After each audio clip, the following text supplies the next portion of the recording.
Buenas tardes, señoras y señores. Agradecemos su participación en la revisión del Plan de Financiamiento del Gobierno Central y del Banco Central de Costa Rica para el 2023. Nos acompañan los señores Nogui Acosta, ministro de Hacienda, Roger Madrigal, presidente del Banco Central de Costa Rica, José Antonio Vázquez, tesorero nacional, Ariel Barrante, director de Crédito Público, y la señora Bernardita Redondo, directora de la División de Gestión de Activos y Pasivos del Banco Central. Finalizadas las participaciones de los expositores, tendremos un espacio para consultas, las cuales pueden realizar por medio de la herramienta que se encuentra disponible por medio de este chat. Por favor, indicar nombre completo, entidad a la que representan y a quién dirigen su consulta. Damos inicio con el mensaje del señor Nogui Acosta, ministro de Hacienda.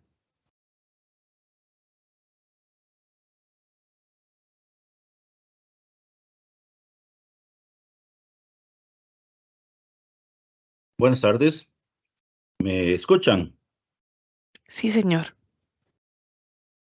Quiero señalar dos cosas que me interesa muchísimo comentar con ustedes, los inversionistas. Hace 4 años me tocó estar en una posición parecida a esta. Y les puedo decir que mucha agua ha pasado debajo del puente.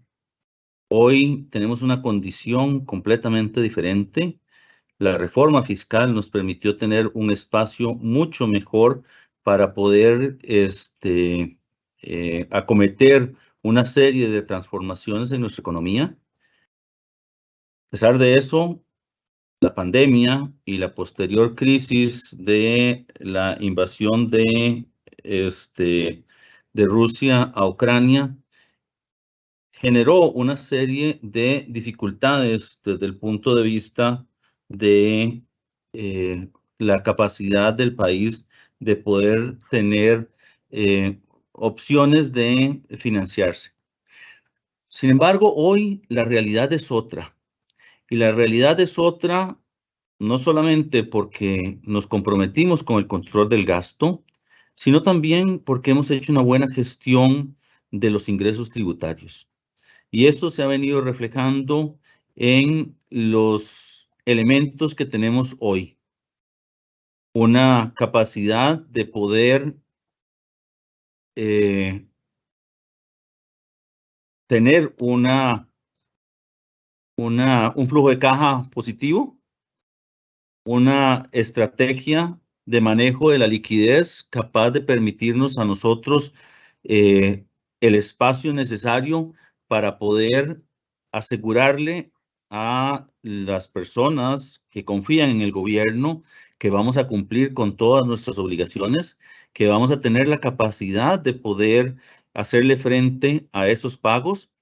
Y en este sentido, creo que es una buena oportunidad para decirle a ustedes, los inversionistas, que tenemos espacio, que vamos a ser muy cautos en el proceso de gestión de nuestro endeudamiento, que estamos conscientes de que nuestras necesidades y las necesidades de ustedes son las que construyen el mercado financiero. Y en este sentido, les vamos a presentar el plan de endeudamiento que tendremos para este segundo semestre, que consideramos que refleja las prioridades del gobierno y que también es una información valiosa para que ustedes puedan tomar decisiones de inversión. Muchas gracias.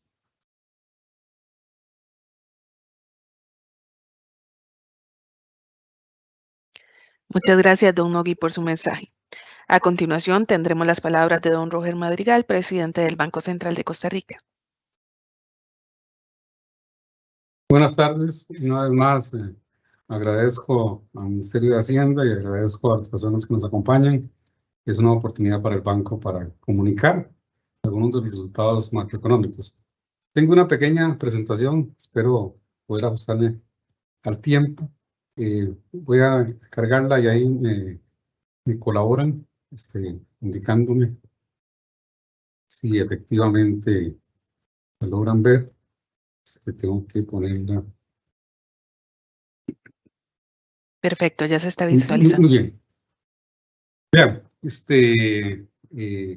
hay dos pequeñas observaciones que quiero hacer. La primera es que En realidad es un informe, lo que queremos hacer es dar contexto macroeconómico a este plan de colocación de deuda que tiene el gobierno central y el Banco Central. En el caso del Banco Central, yo discutiría si es un plan de financiamiento del Banco Central. Típicamente los bancos centrales, no es que requiramos financiamiento, es más bien gestión de un pasivo, de operaciones de política monetaria, pero en fin, no discutamos por el nombre. Lo otro es que buena parte del contexto macroeconómico que se describe aquí tiene su origen, su fundamento en el informe de política monetaria de julio del 2023. Pero han pasado muchas cosas en las últimas 3 semanas, pues tiene también una parte de coyuntura. Entonces, sin más, ¿verdad? Procedo a... No es necesariamente una repetición de lo que hemos hablado en otros foros, pero sí importante, ¿verdad? Que la inflación en el mundo ha tendido a acelerarse, a caer en algunos casos, pero todavía está por encima de los objetivos de los bancos centrales. Algo que era incipiente cuando lo publicamos por primera vez, pero ya lo vemos por más de mes y medio, el aumento en el precio del petróleo que ocurre, ¿verdad? De hecho, tuvimos recientemente un ajuste en algunos precios de los combustibles, en parte refleja esos aumentos. La política monetaria en general en el mundo se mantiene restrictiva. Ustedes lo saben, ¿verdad? Estoy seguro, el público que está aquí, que no se descartan nuevos incrementos en las tasas de interés digamos, en los bancos centrales más influyentes, la Reserva Federal, el Banco Central Europeo, el Banco de Inglaterra, algunos bancos de países emergentes. En el caso de países latinoamericanos con metas de inflación emergentes, se encuentran en un proceso de reducción. Podemos citar, ya no son pocos, son Uruguay, República Dominicana, Chile, Brasil y Costa Rica. Algunas otras economías emergentes y desarrolladas también están en lo que se llaman en una pausa. Han decidido no volver a aumentar ni volver a reducir por un momento, y ellos le llaman una pausa condicionada. Entonces, es por eso que tenemos como una heterogeneidad. Algunos países anuncian alzas, algunos están en esa pausa y algunos están en un ciclo de reducción de tasas, como es el caso de Costa Rica. Las noticias sobre crecimiento son mixtas, en el sentido que hay una ligera aumento en la proyección de julio con respecto a lo que se ha indicado en abril, pequeña, pero la conclusión final es que todavía no se alcanza el crecimiento del 2022 y por eso se habla de que la economía mundial se desacelera. Y en general, hay cada caso, ¿verdad? En Brasil se recupera, México se recupera, pero Alemania en recesión, en fin, habría que ver cada caso. Algo que sí es nuevo, que es posterior al informe de política monetaria, el mensaje que teníamos es que hay una relativa estabilidad de los mercados financieros internacionales, pero esa relativa estabilidad ha sido, digamos, se ha visto con un poquito más de volatilidad en las semanas recientes, porque una de las agencias calificadoras redujo la calificación de los Estados Unidos, de la deuda de los Estados Unidos, y eso ha movido los mercados. Parece estar relativamente contenidos los efectos, pero se ha mostrado, provocó volatilidad en los mercados. Y algo que se dice, ¿verdad? Y lo digo por gente que está ligada al sector, que los casos de los bancos comerciales que están, digamos, vulnerables en este momento, en economías desarrolladas, hay varios casos de los reguladores que tienen bajo vigilancia. O sea, la crisis de los bancos pareciera estar contenida, los bancos, digamos, medianos, regionales, etcétera, pareciera estar contenida, pero no está del todo superada. Entonces, eso tenerlo presente, ¿verdad? Eso nos sorprendió en marzo y todavía tenemos algo de eso. En la coyuntura económica tenemos varias informaciones. Una es que en el segundo trimestre el PIB creció 4.7. Ahora vamos a ver la tasa de crecimiento que tenemos para el 2023 como un todo, es 4.2. Eso en octubre la vamos a revisar de nuevo porque hay información que reta esa predicción. El país mantiene un alto dinamismo en el comercio exterior, tanto de bienes y servicios, que ha ayudado a la acumulación de reservas, por lo tanto ha mejorado el blindaje financiero de Costa Rica. como fenómeno de más de largo plazo, se mantiene la caída, la tendencia, la caída en la tasa de desempleo y de subempleo. Sin embargo, por otros trabajos de investigación del banco, la tasa de desempleo natural de Costa Rica, bajo las condiciones que tenemos, anda alrededor de 9.4, 9.5, o sea, parece que estamos donde lo que naturalmente la economía tiende, de acuerdo con la estructura que tenemos. Se mantiene, eso ya no se refirió, se mantiene el buen desempeño fiscal, ¿verdad? Con la generación de superávit primario. ¿Ustedes cómo saben que se está portando bien? Bueno, hay una generación de un superávit primario, como mínimo. En el caso costarricense, la inflación ha bajado más rápido de lo previsto. De hecho, que tenemos lectura negativa, y hemos dicho que vamos a tener por lo menos unos 2 meses más de inflación negativa. Esto salió el viernes, creo que se le dio más relevancia por ahí del martes en la prensa. Es el IMAE. IMAE y PIB no es lo mismo, ¿verdad? Recuerden que PIB son valores netos, hay varias formas de calcularlo, pero son valores netos, la suma, por ejemplo, la suma de los valores agregados, es el PIB. Y el IMAE es un indicador que se comporta parecido, pero no es lo mismo, son valores brutos de producción. Y lo que se observa es una economía que acelera. Hay varias observaciones que valen la pena hacer en la coyuntura. 6.4 en términos interanuales, junio contra junio. Se mantiene el alto dinamismo, alto crecimiento de 2 dígitos en zonas francas o regímenes especiales, que llamamos nosotros, 22.5. Hay una ligera desaceleración como del de 23, pero sigue siendo altísimo. Es un número exagerado de crecimiento de 22. En materia de crecimiento de actividad real, algo que crezca a 2 dígitos es alto crecimiento. Ya con 5% se considera alto crecimiento. Y la característica, tal vez que cambie un poco la tendencia y las explicaciones y lo que se ha dicho, ¿verdad? Que el régimen definitivo está estancado, algunos dicen que está en recesión, que no crece. Bueno, en términos interanuales creciendo 3.6. El ponderado de los dos da 6.4. Y la otra característica interesante, eso va a sonar un poco extraño, pero vean los números y observen que es así. Lo que más contribuye a la aceleración de la economía, el componente que más contribuye, es el régimen definitivo.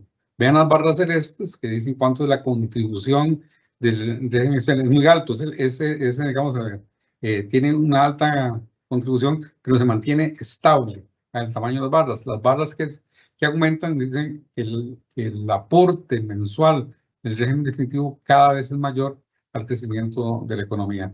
Entonces eso cambia un poquito lo que se dice, ¿verdad? Que sigue existiendo la dualidad, pero que se hablaba de un régimen definitivo que tiene que ver más con la parte interna de la economía, estancado, en recesión o lo que sea, que se hablaba. Bueno, los números no validan esa afirmación. Y cuando vemos con las distintas aperturas que hay en la actividad, de alguna forma la sorpresa, podemos decirlo, lo que está pasando en la construcción, ¿verdad? Con una alta tasa de crecimiento. Recuerden que construcción vino por muchos meses con tasas de crecimiento negativo y ahora pasa positivo y a tasas muy altas. Esto no es, para aclarar, no es una estimación, esto es de acuerdo con información del Colegio Federado de Ingenieros y Arquitectos, es proyectos de construcción y avance de obra. Esto no es una estimación, sino es una observación de producto ya ejecutado, ¿verdad? Un proyecto que ya está en marcha. Vemos lo que son los servicios profesionales y de apoyo empresarial, que es parte de la nueva economía costarricense, que es la economía del conocimiento, 13.3 de crecimiento, manufactura, perdón, con un crecimiento alto muy ligado a la industria de dispositivos médicos, y en general vemos que toda esta apertura de las actividades tienen crecimientos no negativos, positivos, o en algunos casos particulares sí son bajos, pero son positivos. Y el único que por parte de la política es la política, ¿verdad? Que la administración pública, los esfuerzos de contención del gasto, de salarios y demás, se ha hecho, pues más bien decrece la actividad. Un ejercicio que podríamos hacer en algún momento es calcular un régimen definitivo sin administración pública y donde altera la regla fiscal, a ver cuánto estaría creciendo ese régimen definitivo. El comercio exterior sigue pujante, hay una corrección en algunas tendencias. Como total, las exportaciones crecen 14%, muy influidas por el crecimiento de los regímenes especiales. El régimen definitivo crece a 1.5. Las importaciones, después de altas tasas de crecimiento hace un año, sobre todo los de regímenes especiales, pero también régimen definitivo en algún momento también tuvo tasas muy altas, 16%, una cosa así, tienden a moderarse. Y eso, la parte positiva de esto es que el eventual desequilibrio que podía existir en la cuenta corriente tiende a reducirse, y eso, desde el punto de vista macroeconómico, es una vulnerabilidad menor para la economía. Y bueno, los que me están escuchando probablemente pensarán, ¿verdad?, que cómo se relaciona esto con el mercado cambiario, ¿verdad? Si hubiera un desalineamiento severo en el tipo de cambio, uno debería exportaciones creciendo muy poco e importaciones creciendo mucho. Cuando vemos las importaciones, un dato muy positivo es que importaciones de capital, a 7.7, hablando en tasas de crecimiento, es alto, y eso es lo que significa que la capacidad para producir en el futuro sigue aumentando. Ahora son bienes de capital, no son bienes de consumo los que me estoy refiriendo, sino bienes de capital. Entonces es un crecimiento que aumenta la capacidad de producción de la economía costarricense. En materia de deuda, eso no me va a extender mucho porque son parte de los mensajes de Hacienda, lo que hemos dicho, el desempeño que se muestra con la generación a los primeros semestres de cada año, superávit en el 21, 22 y 23, que hace que el déficit financiero, como le llaman el déficit total, cada vez menor, -1 hace un año, un déficit de 0.9 en el 2023.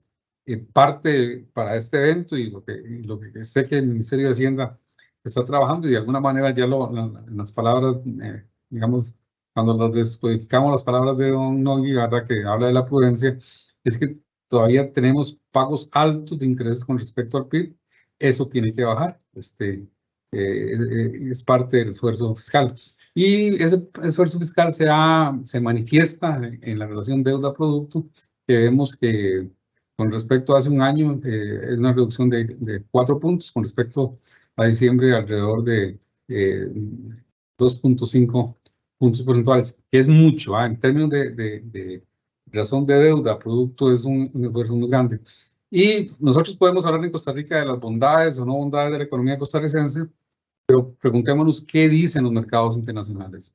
Y los mercados internacionales lo que dicen es que separan a Costa Rica de Latinoamérica, separan a Costa Rica de los mercados emergentes globales, y lo que dice es que la prima por riesgo por ahorrar, por poner recursos en Costa Rica, cada vez es menor. De hecho, ustedes deben haber escuchado en algunas discusiones de Costa Rica no está tan lejos ya de los premios de prima por riesgo que se piden para los países que tienen grado de inversión. Eso no es algo que diga el ministro de Hacienda ni una autoridad, es lo que los mercados que ponen recursos, y esa es la opinión que tienen sobre Costa Rica, que es un país cada día de menor riesgo. En materia de inflación, que es Banco Central, alrededor de dos o tres mensajes. Uno es la convergencia de las expectativas, tanto de mercado como de encuestas, 2.8 para la última lectura, digamos, todavía cercano al 3%. La inflación en general, -2.3, pero la inflación subyacente positiva en 0.9. Y si uno quisiera caracterizar la inflación en Costa Rica, es una inflación de bienes, la parte regulada, típicamente combustibles. La parte no regulada sí muestra una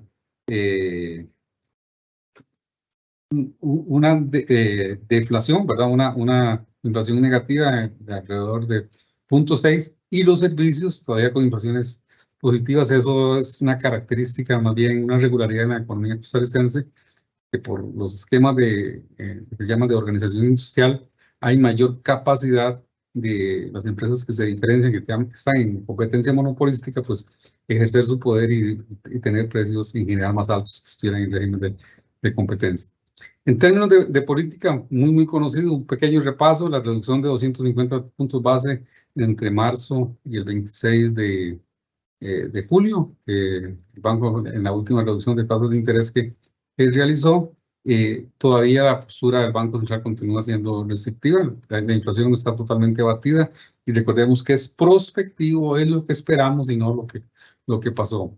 Hay un exceso de liquidez en la economía costarricense, eso, hay mucha liquidez, yo me atrevería a tomar el riesgo de calificarlo, hay un exceso de liquidez en la economía costarricense, alrededor de, en los últimos 40 días calendario, una cosa de 45 días calendario, alrededor de 740.000 millones de colones se gestionan diariamente en el mercado integrado de liquidez, pero si ya les da alguna pista, digamos, de cómo está la situación de liquidez en Costa Rica.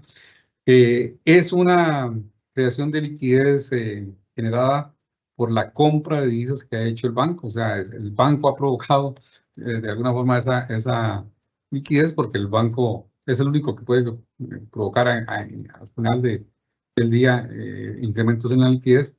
Es el Banco Central porque con la compra de divisas da colones y bueno, estamos acumulando reservas. Entonces es una liquidez creada por la compra de divisas y no por otra razón.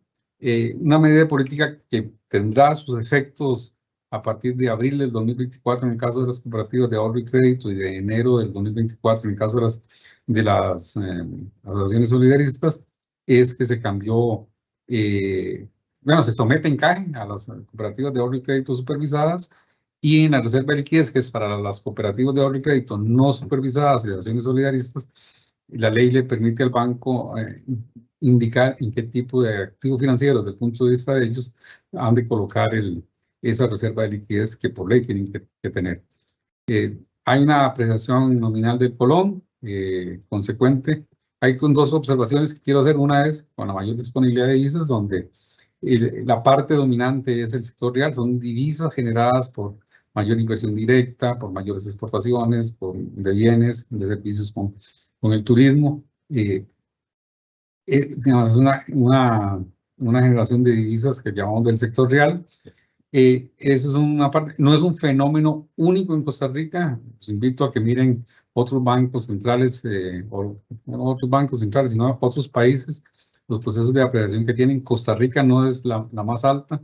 De hecho, hay países que en algunos casos hasta duplican para lo que es en el 2023 la apreciación que ha tenido el colón costarricense. Bueno, repito, ¿verdad? Este exceso de divisas ha permitido al banco que se manifieste en el mercado y una parte de este exceso lo ha comprado para fortalecer las reservas. Que bueno, ahora si hay tiempo hablamos sobre reservas. Esto es muy interesante.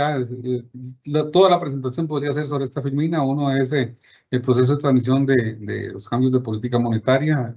Aprendemos día a día. Sabemos que calculamos con modelos, son promedios y el promedio no refleja exactamente lo que ocurre en cada uno de los puntos.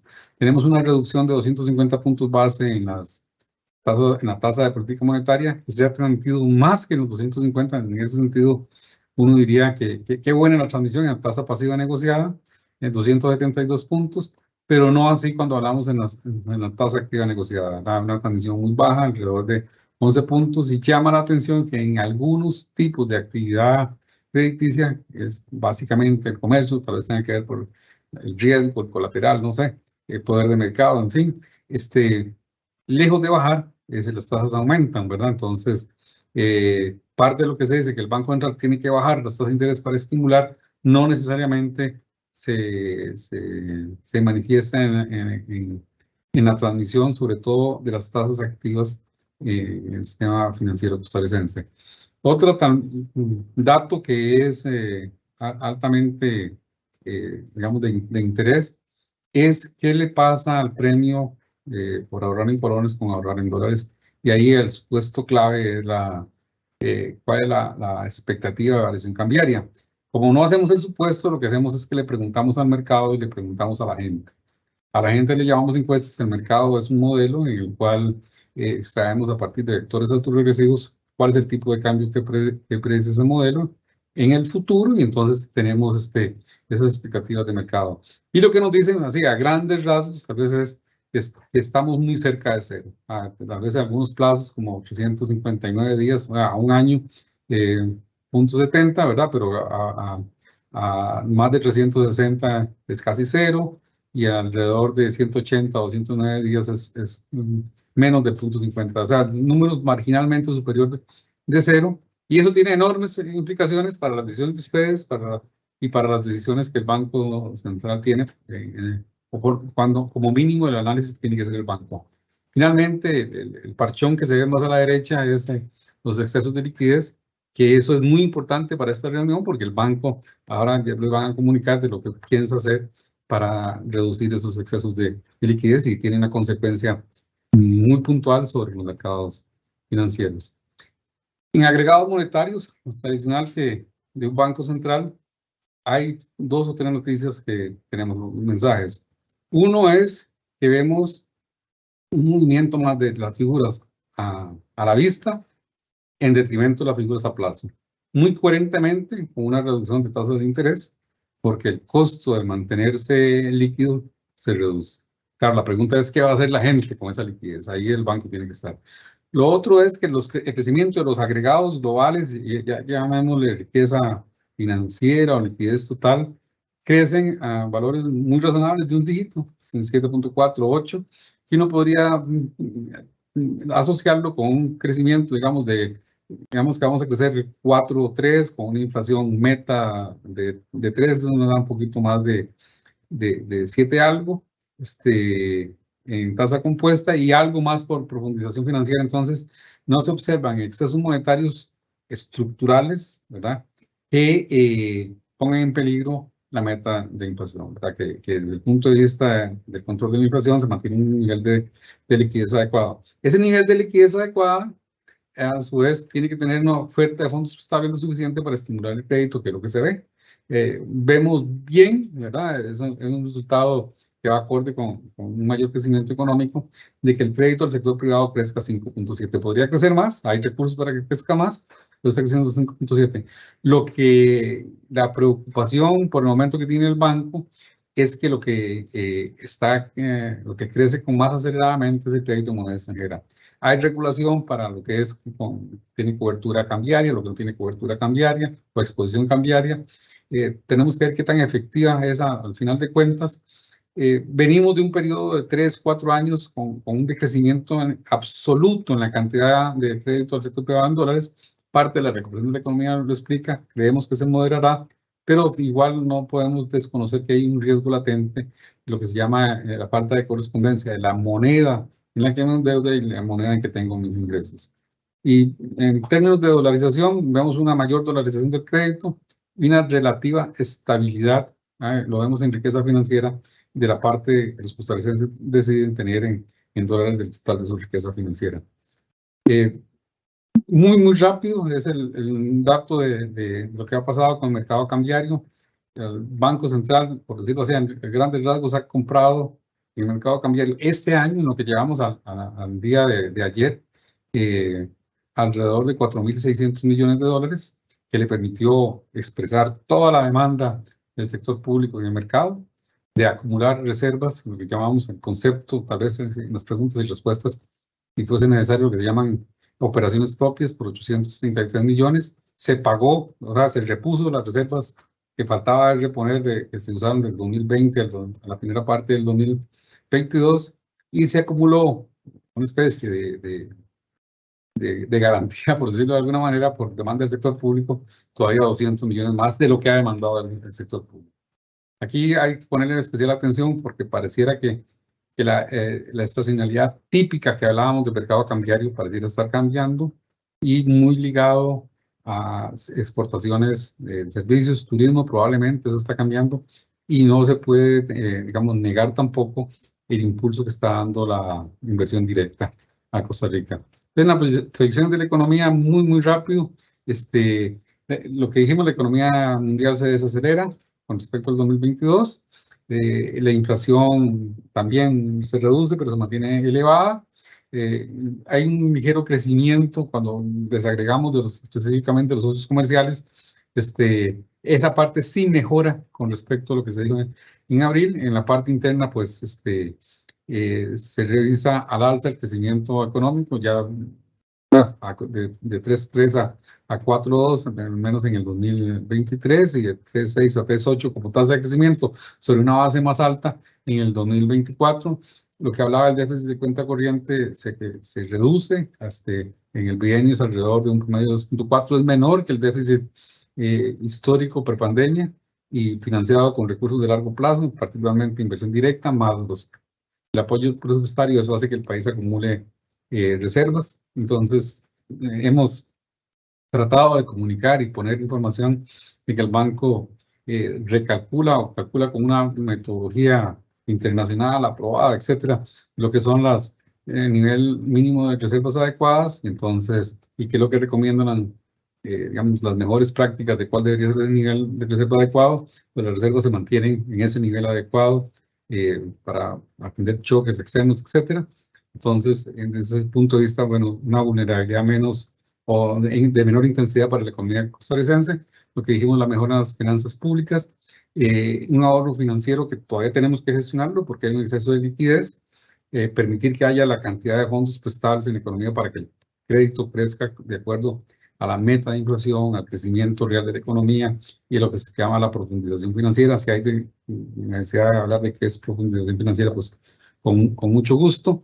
Y la inflación, que es negativa, fue negativa en junio, julio, probablemente agosto sea negativa. Hay una alta probabilidad de que sea el último mes que es negativa y en septiembre retome. La inflación mensual probablemente positiva antes, pero bueno, ahí esperemos. Mejor no adelanto. Sí, digamos, hay una persistencia de baja inflación, por decirlo de alguna manera, que nos hará entrar al rango de tolerancia de la meta de la inflación con respecto a la meta en el tercer trimestre del 2024. La inflación general, con la inflación subyacente sería antes, me parece que en el primer trimestre del 2024. Confirmando las cifras que les dije de crecimiento, ¿verdad? Que se revisó al alza del 4.2, el 3.8, del informe. Lo que dije, inflación, simplemente en los gráficos de abanico, esos colores, esas franjas de distintas tonalidades significan probabilidad, ¿verdad? Es un escenario central, pero hay probabilidad de que sea más alto y más bajo. Lo cierto es que en el horizonte de proyección, la probabilidad de que la inflación sea más alta del escenario central o más baja, que tienden a compensar. Entonces, al principio hay sesgos hacia la baja, pero luego se compensan a sesgos, digamos, a probabilidades relativamente balanceadas, tanto hacia la baja como hacia la reducción. Y eso sería, rápidamente, tal vez aquí lo de las monedas, ¿verdad? La apreciación, ¿verdad? Colombia, México, Brasil, Uruguay, Perú tienen apreciación, además de Costa Rica, como lo dijimos, y depreciación tienen Guatemala, República Dominicana y Chile. Yo concluiría aquí, voy a parar aquí, vamos a ver dónde me salgo.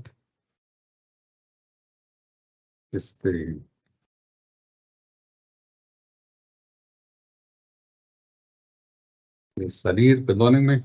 Pasa aquí. No.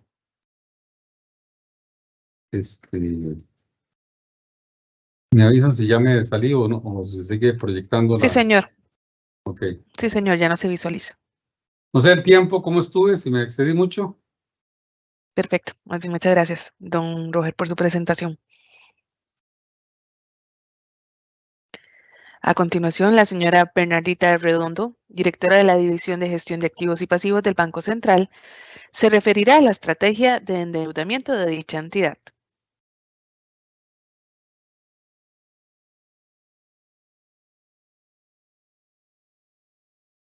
Ya están viendo la presentación, ¿verdad? Muchas gracias. Sí, señora. Bien, como comentaba Catherine, yo me voy a referir al plan de emisión de bonos de estabilización en este segundo semestre del 2023.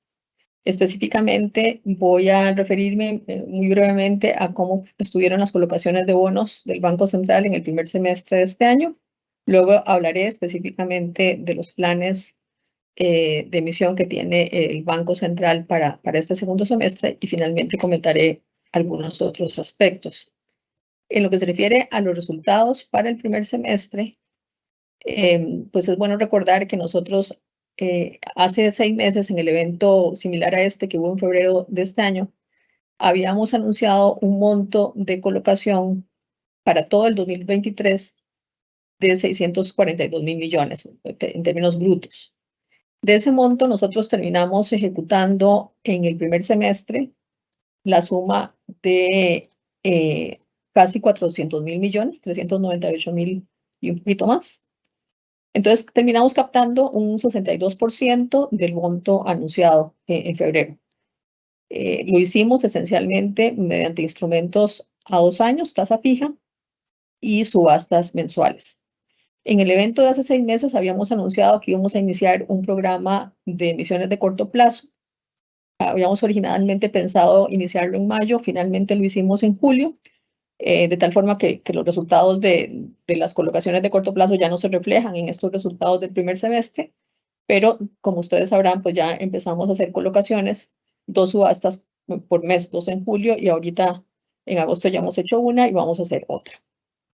Y bueno, esa colocación cercana a los 400.000 millones hizo que al finalizar junio, el saldo de bonos de estabilización monetaria se incrementara en 271.000 millones.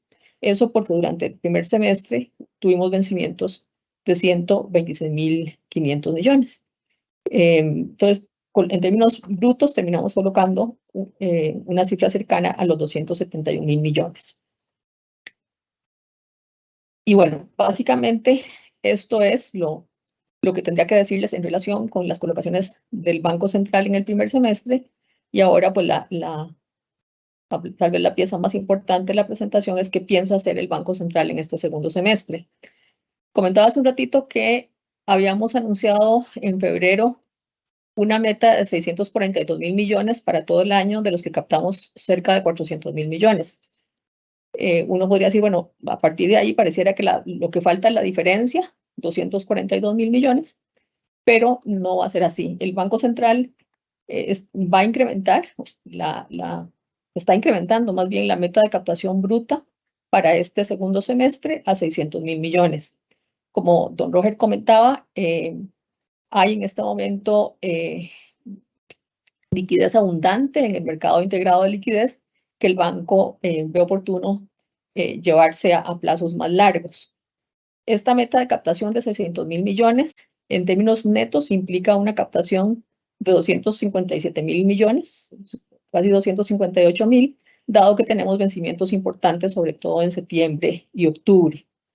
Como siempre anunciamos en estos eventos, esta meta de colocación no incluye el efecto de eventuales operaciones cambiarias que el Banco Central haga en el futuro. Y ese número, 600.000 millones, es coherente con el informe de política monetaria recientemente revisado por el banco. Y además queremos que las tasas de colocación sean coherentes con las decisiones de política monetaria que vaya tomando el Banco Central. En la medida en que ejecutemos este plan según lo previsto, lo que esperamos es que al finalizar este año, el saldo de bonos de estabilización monetaria se incremente respecto de junio en un 17%, dado los vencimientos que ocurrirán en este periodo, de tal forma que al finalizar el año sea de 1,76 billones. De momento, de esa meta de colocación de 600.000, hemos captado ya 130.000 millones. O sea, las captaciones adicionales que requerimos hacer en términos brutos rondan los 470.000 millones y pues por el momento no hemos tenido vencimientos. Y la siguiente pregunta es cómo lo vamos a hacer. Y aquí hay algunos cambios en relación con lo que hemos hecho en periodos anteriores.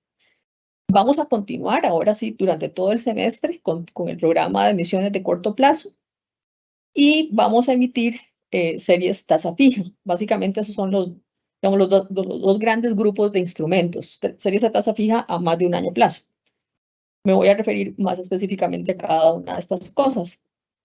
En primer lugar, quisiera recordar por qué el Banco Central quiso implementar un programa de emisión de bonos de corto plazo. Queríamos aumentar la gama de instrumentos disponibles en el mercado y con este instrumento, con vencimiento a 3 meses y 6 meses, favorecer la gestión de liquidez de algunos agentes económicos que requieren gestionar recursos de corto plazo, y este instrumento es apto para esos fines. Nos parece que el instrumento ayuda a mejorar la formación de precios en la parte corta de la curva, dado que tanto en el primario como en el secundario hay pocas referencias en ese sector. Y en la medida en que esto ocurre, pues apoya la transmisión de la tasa de política, de las decisiones respecto de la tasa de política monetaria al resto de la curva de rendimiento. Como recordarán, estas emisiones son a 3 y 6 meses, son emisiones tasa fija, y hemos hecho hasta el momento 2 subastas por mes de estos instrumentos. Lo que queremos hacer hacia adelante, y este es uno de los cambios que vamos a implementar próximamente, es hacer subastas semanales. La próxima subasta programada de instrumentos de corto plazo es el 28 de agosto, y a partir de ahí continuaremos haciendo subastas de estos instrumentos de corto plazo de forma semanal. En lo que se refiere a instrumentos de mediano plazo, vamos a continuar emitiendo instrumentos tasa fija exclusivamente mediante subastas mensuales. En eso no hay cambios en relación con lo que hemos hecho en los últimos años, pero sí vamos a introducir un cambio en el tipo de bonos que vendemos. Ya no solo vamos a colocar bonos a 2 años, sino también instrumentos a 5 años plazo. Este cambio, digamos, en el perfil de colocaciones que queremos efectuar, pues se origina en gran medida en el mayor requerimiento de captación que tenemos este semestre. Necesitamos ampliar la gama de instrumentos a disposición de los inversionistas para que más, digamos, para a su vez ampliar la gama de inversionistas interesados en emisiones del Banco Central. Entonces, este es otro de los cambios que vamos a implementar. Vamos a salir con una nueva emisión a 5 años. Sí se mantiene que estas subastas de instrumentos de mediano plazo siguen siendo mensuales, y las fechas de colocación de esos instrumentos, la más inmediata es la subasta del 28 de agosto. Allí vamos a salir con instrumentos de corto plazo y de mediano plazo. Luego aquí a la derecha aparecen las subastas mensuales de los siguientes meses, 25 de septiembre, 23 de octubre, etc. Entonces, mensualmente vamos a hacer subastas de instrumentos a 2 y 5 años. Y como les comentaba antes, semanalmente a partir del 28 de agosto de instrumentos a corto plazo. Finalmente, algunos otros aspectos que quisiera comentar muy brevemente. Uno es que queremos mantener disponibles en el Banco Central pues mecanismos de gestión de deuda como canjes, subastas inversas, eventualmente operaciones de mercado secundario de nuestros propios títulos. Eso pues nos puede dar flexibilidad en algún momento que requiramos hacer uso de ese tipo de operaciones. Y también nos interesa pues mantener la cercanía con los participantes del mercado, con intermediarios financieros, intermediarios bursátiles, inversionistas institucionales, pues conocer sus inquietudes, sus perspectivas del mercado. Y para esto, pues vamos a estar en contacto con ustedes, y posiblemente mis colegas Francisco Mesa y Yesenia Monge serán los que los estén contactando. Y pues esto es básicamente lo que yo tenía que decirles. Les agradezco mucho su atención.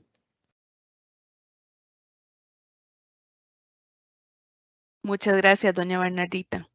Seguidamente, el señor Ariel Barrantes, director de Crédito Público, expondrá sobre la deuda pública del Gobierno Central. Bien. ¿Me confirman si ahí ya están pudiendo ver la presentación? Correcto, sí, señor. Perfecto, muchas gracias. Bueno, buenas tardes. Como bien dice Catherine, yo les voy a compartir la presentación sobre el comportamiento de la deuda pública del Gobierno Central al primer semestre del 2023. Específicamente vamos a abordar cuatro temas Primero es el comportamiento del saldo de la deuda. En segundo lugar, las perspectivas fiscales de mediano plazo. Un tercer punto tiene que ver con los compromisos en términos fiscales y un cuarto, el tema de los proyectos legislativos. Empezando por el comportamiento de la deuda al primer semestre del presente año, pues aquí lo importante a comentar es que el crecimiento de la deuda continúa mostrando una desaceleración al primer semestre del 2023. Y aquí a lo que me quiero referir es que a este primer semestre el crecimiento fue de 1.5% respecto al año 2022. Y eso dista mucho de crecimientos, como ustedes pueden observar en esta gráfica, de crecimientos previos, por ejemplo, a 2020, donde el crecimiento interanual superaba las 2 cifras, e incluso el crecimiento medio torna alrededor del 14%.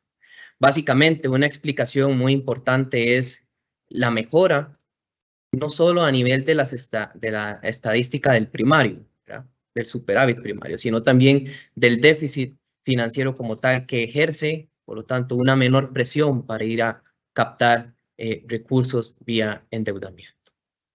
Por otro lado, a nivel de la propia estructura de cómo está compuesta la deuda, estos son efectos estructurales y cuesta ver variaciones importantes de un año a otro, pero en términos general, la deuda pública pues se concentra principalmente por el lado interno.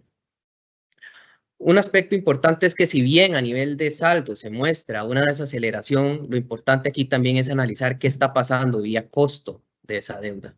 Y lo que se puede observar en este gráfico es que a pesar de una coyuntura, como bien decía don Roger, donde tanto a nivel internacional y nacional las tasas de interés se muestran en una perspectiva un tanto restrictiva, los intereses al cierre del primer semestre de este año muestran un crecimiento respecto al primer semestre del año 2022 de solamente un 4,4%, en comparación con el 10.5% que se reflejó del primer semestre del 2022 al primer semestre del 2021.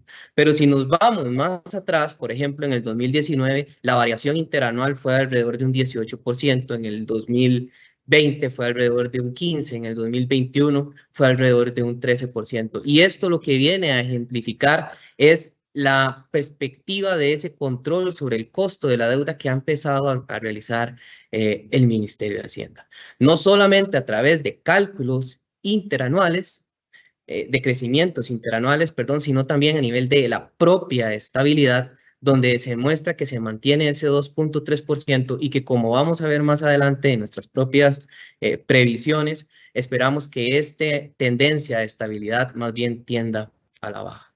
Claro está que la aprobación, por ejemplo, de leyes como la de eurobonos han permitido acceder a un pool de liquidez mayor, en este caso a nivel internacional, y por lo tanto no solamente concentrarnos en un mercado doméstico, que per se esto pudiera haber traído también que esta contención del gasto y el costo de intereses más bien no se haya impactado de la forma en la cual nos estamos viendo. Y a esto hay que añadirle la aprobación reciente de la ley de la apertura para que inversionistas pues no residentes puedan invertir en nuestro mercado local, y que eso permita entonces que haya una mayor participación de inversionistas extranjeros, que permita que haya una mejor formación de precios y que por lo tanto eso redunde potencialmente en mejores condiciones de financiamiento a nivel del mercado de tanto primario como secundario. Ahora bien, este efecto a nivel del pago de intereses también lo evidenciamos en el comportamiento de las curvas soberanas, tanto a nivel de colones como en dólares. Ustedes pueden observar en la gráfica de colones que prácticamente en cada uno de los plazos la caída ha sido alrededor de unos 200 puntos, en algunos 200 puntos plazos. No solamente en el corto plazo, que viene a explicar mucho el efecto de la tasa política monetaria, sino también en plazos de un mediano y largo plazo. ¿En qué sentido? 3, 5, 7 años también hay una caída importante en el coste de financiamiento.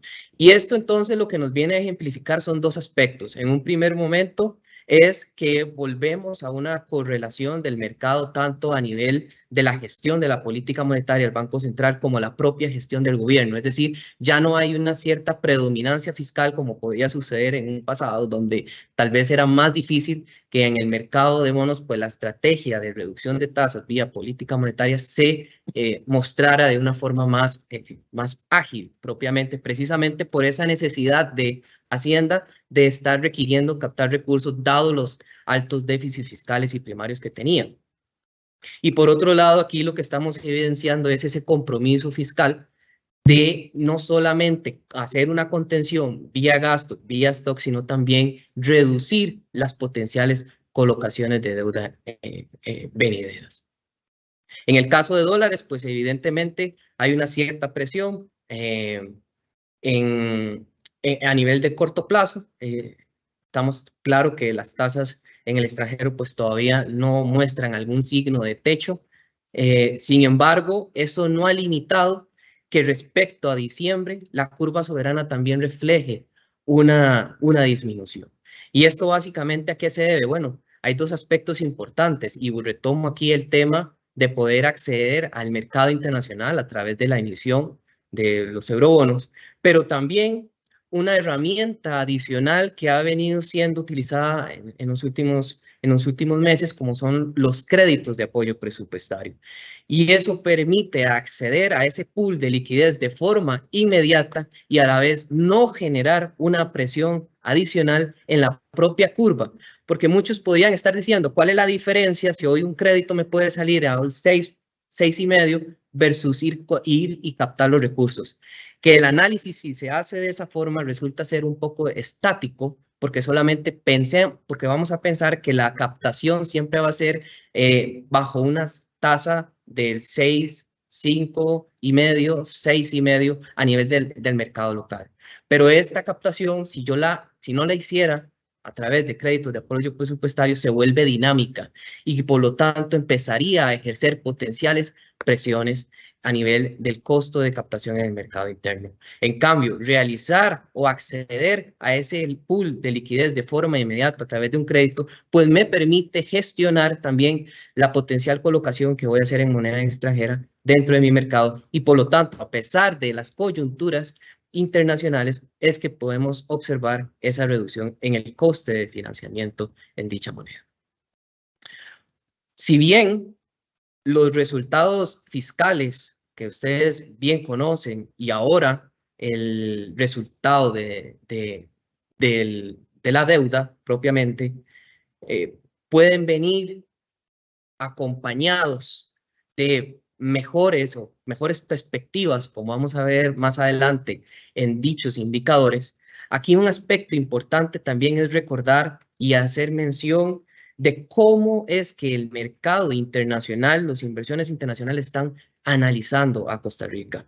Y voy a traer a colación unas palabras que decía don Roger en su presentación, y es que la buena gestión fiscal ha incidido en una mejora de la perspectiva de riesgo internacional. Yo creo que ya don Roger pues hizo una exposición de cómo estamos respecto al ENVI LATAM y respecto al ENVI global. Es decir, hay una diferencia entre 150 y 90 puntos básicos. Pero yo le quiero agregar que si hacemos un doble clic a ese ENVI LATAM y nos analizamos con países como República Dominicana, como Colombia, nuestra perspectiva de riesgo es menor que la de esos países. Y ellos tienen una calificación de riesgo superior a la de nosotros. E incluso estamos muy cerca de otro país como es Guatemala, que también tiene una calificación de riesgo superior a la de nosotros.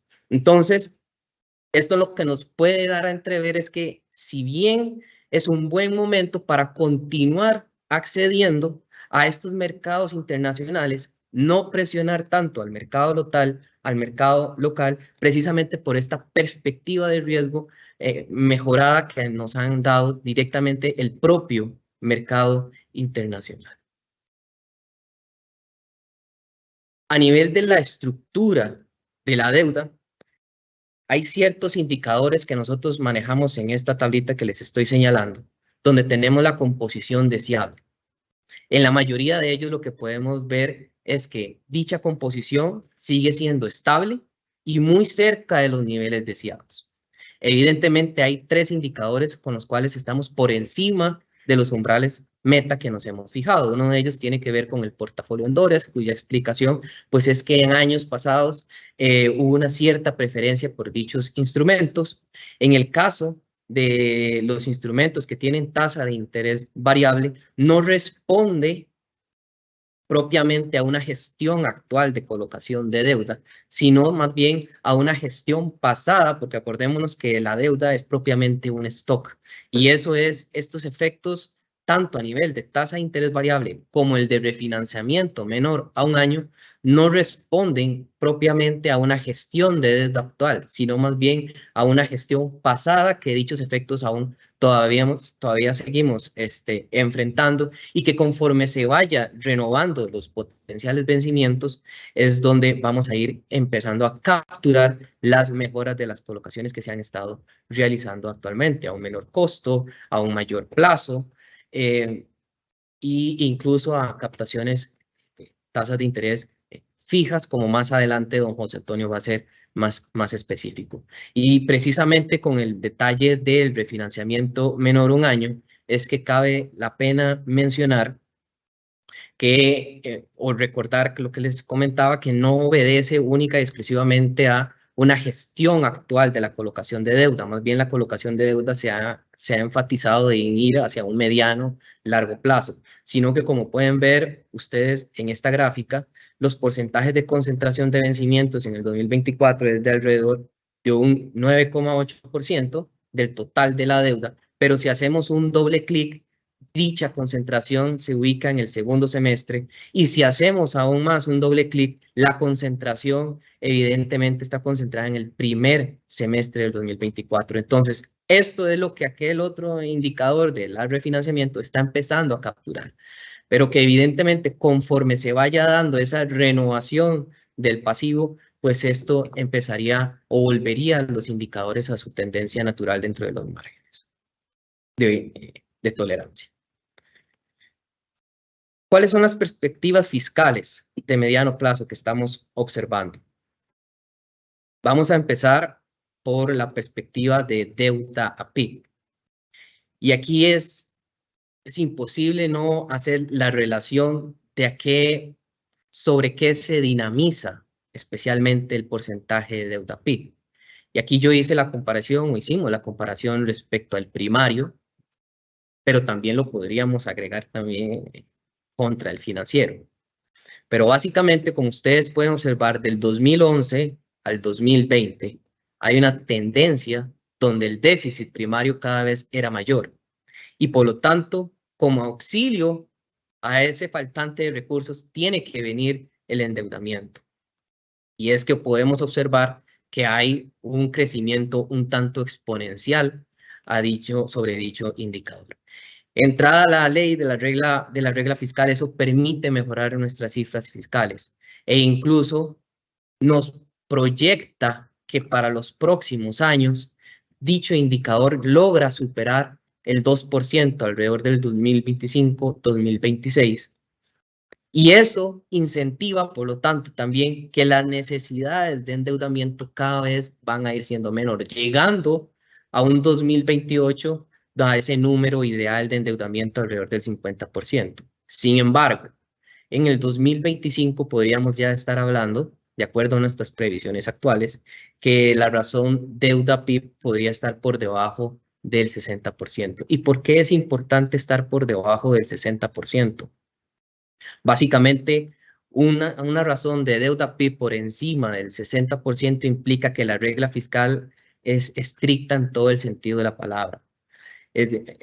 No solamente a través del gasto corriente, sino también a través del gasto del capital. Pero estar por debajo de ese 60% me permite liberar recursos que potencialmente puedan ser utilizados para hacer política pública y poderlos trasladar a gasto de capital.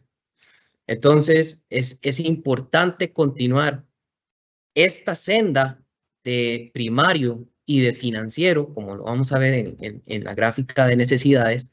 ¿Para qué? Para poder lograr que esta relación deuda-PIB continúe dicha tendencia tal cual estamos viendo ahora.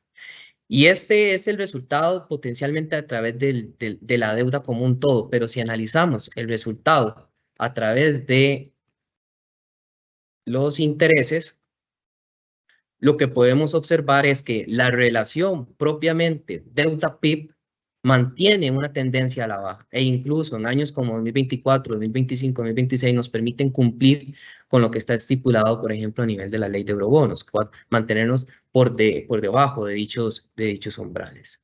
La gran pregunta que tal vez ustedes pueden estarse haciendo es ¿qué pasa con los años 2024, 2025, donde los intereses pues tienden a mostrar un crecimiento respecto a lo que veíamos o lo que estamos viendo en el 2023? Y es precisamente que hay que recordar que mucho de este cálculo de intereses responde a deuda que se colocó hace 2, 3 años en una situación fiscal que no es ni parecida a la que estamos hoy en día y que por lo tanto era deuda que se colocó y que el resultado de esa colocación fue un tanto honorosa. Entonces, uno se plantea, ¿qué puede hacer? Aquí hay dos vías. O espera a que dicha deuda se empiece a mover y recoja los vencimientos y hace el pago, o por lo tanto, o por otro lado, más bien, hace una gestión activa del pasivo. Y eso es prácticamente lo que en esa vía la que hemos empezado a actuar desde el Ministerio de Hacienda. Es ahí donde ustedes pueden ver publicaciones de canjes de deuda, donde pueden hacer publicaciones de subastas, donde pueden ver publicaciones de subasta inversa, precisamente para poder adelantar este pago de intereses y a la misma vez de que podamos capturar de una mejor forma o adelantar esta disminución de los intereses que se estarían pagando en estos años. Sin embargo, potencialmente para el resto del 2026, 2027, 2028, dicha pago de intereses tendería a la baja en sus tasas de crecimiento. Antes de pasar a la siguiente filmina, aquí para resumir, es que si bien a pesar de los buenos resultados fiscales que se prevén tanto a nivel del primario como del financiero, hay algo que nosotros tenemos bien claro, y es que la vulnerabilidad de la deuda continúa, siempre y cuando no se logre al objetivo que tenemos como meta. Y esa vulnerabilidad de la deuda se refleja en que si bien se prevé un buen comportamiento para los próximos años, somos conscientes de que aún seguimos siendo vulnerables a distintos shocks internos como externos. Hay riesgos geopolíticos, incluso hay riesgos de eventos naturales que producto de que todavía tenemos ciertos niveles altos de deuda PIB, nos podrían comprometer a que las previsiones que estamos viendo actualmente pues tengan un aplazamiento. Y es por eso que el compromiso por la sostenibilidad fiscal, por la sostenibilidad de la deuda pública aún persiste. Respecto al comportamiento de las necesidades y fuentes de financiamiento del gobierno central, está claro que las necesidades de financiamiento van a ir en línea principalmente vía amortizaciones de deuda, tanto 2023, 2024, 2025, pero vean ustedes la línea de déficit del gobierno cada vez va a ir tendiendo a la baja. Ahora bien, ¿cómo voy a financiar dichas necesidades? Claro está, el mercado doméstico va a seguir teniendo una participación importante. Por otro lado, la deuda externa también va a tener una participación importante en dos vías. Primero, en la emisión de eurobonos y también de créditos de apoyo presupuestario. Un aspecto tal vez a aclarar acá es que ustedes pueden ver que la deuda externa en 2023 tiene una participación de un 5.1% versus un 2024 que cae en 3.2%. Aquí es importante recordar que en este año tenemos la posibilidad de hacer 2 colocaciones de eurobonos, ya hicimos una, y en el 2024 pues solamente una colocación. Y en el caso del uso de los activos y otros, estos números que ustedes pueden ver acá, menos 2,9 y menos 1,9, responde a una gestión del riesgo de liquidez de forma proactiva. Y es lo que cualquier institución financiera pues hace producto de los potenciales vencimientos que va a hacer. Es una operativa normal y que hoy, gracias a una gestión un poco mejor de la deuda que nos permite gestionar el potencial riesgo de liquidez que podamos enfrentar en el 2024, 2025, como ya vimos en el tema de vencimientos, es que vamos a hacer también uso de lo que se conoce como el tema de prefondeo, al cual más adelante don José va a ser más específico. Refiriéndome un poco al tema de la deuda externa, especialmente al componente de créditos de apoyo presupuestario, esto sigue en línea. Para el 2023 todavía estamos gestionando alrededor de $1.000 millones y para el 2024 $1.738 millones. Ya hay algunos que están directamente para aprobación en la Asamblea Legislativa y hay otros créditos que están en proceso de completar aprobaciones institucionales y de negociación del crédito, por ejemplo, 2 del Banco Mundial y 1 del Gobierno de Canadá. En cuanto a los compromisos fiscales, va a ser muy breve. Yo lo que quería aquí referirme es que para el próximo mes de septiembre va a venir una revisión por parte del Fondo Monetario Internacional, donde en algún momento la meta que se estipuló con ellos fue obtener un saldo de endeudamiento alrededor de los 30.000 millones, 30.598 millones de colones, y más bien hoy el saldo que estamos esperando es muy inferior. Y ojo, porque aquí ya este saldo contempla el efecto del tipo de cambio al cual se fijó el compromiso con el fondo, no el tipo de cambio actual de mercado, con lo cual podríamos estar asumiendo el cumplimiento de dicha meta de acuerdo con nuestras propias estimaciones. Y ya por último, los proyectos legislativos. En realidad aquí lo que quería recordarles a los inversionistas que nos acompañan el día de hoy, que tal vez en la sesión del pasado mes de abril no pudieron acompañarnos, fue que el pasado mes de diciembre se dio la aprobación de la ley número 10.335 y esto lo que permite es la participación de no residentes dentro del mercado local. Y evidentemente esto es un beneficio para tanto el mercado primario como para el mercado secundario, de tal forma que pueda haber una mayor cantidad de participantes en el mercado, que pueda haber una mejor formación de precios y en el caso de propiamente el emisor, que esta interacción pueda gestionar también, pueda resultar también en un menor costo de colocación de la venta. De mi parte, eso sería. Nuevamente, agradecerles por su tiempo. Muchas gracias, don Ariel, por su presentación. A continuación, don José Antonio Vázquez, Tesorero Nacional, se referirá a los resultados del Plan de Endeudamiento Interno 2023 del Ministerio de Hacienda.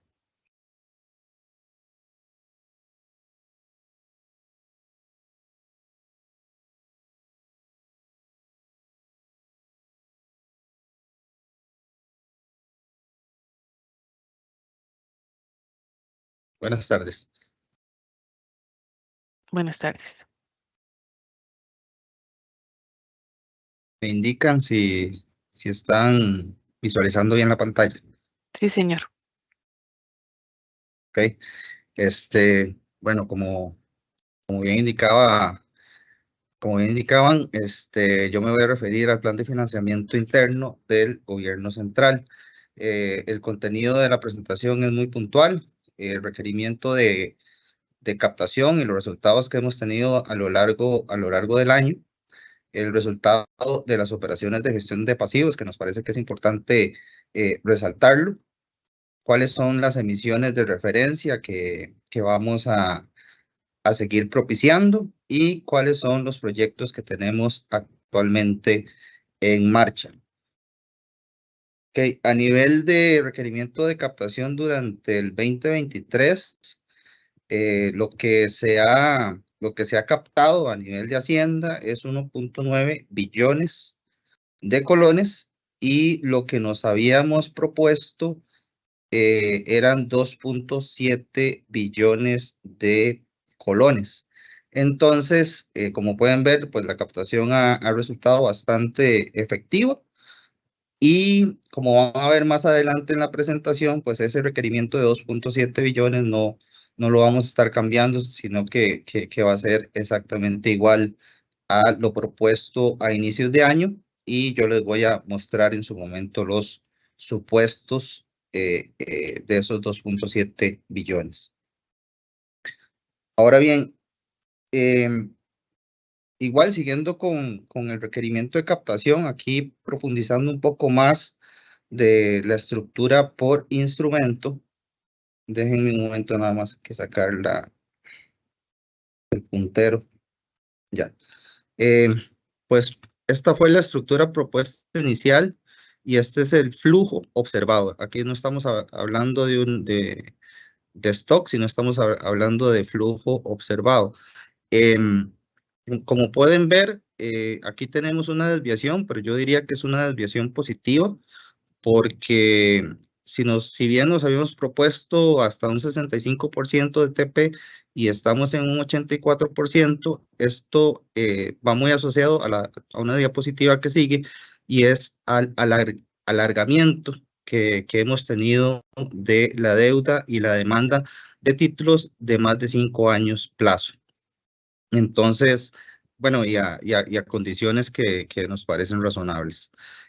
Con los demás, pues hemos tenido muy poca demanda de títulos ajustables, específicamente TEPRAS. Hemos tenido también muy poca demanda de cero cupones, y indexados, pues estamos cerca del rango inferior. ¿Qué es lo que esperamos según lo que estamos observando? Más o menos a nivel de TPs, estamos viendo un 75 con un rango de 5% de desviación hacia arriba y hacia abajo, más llegando al rango superior, por lo que estamos observando.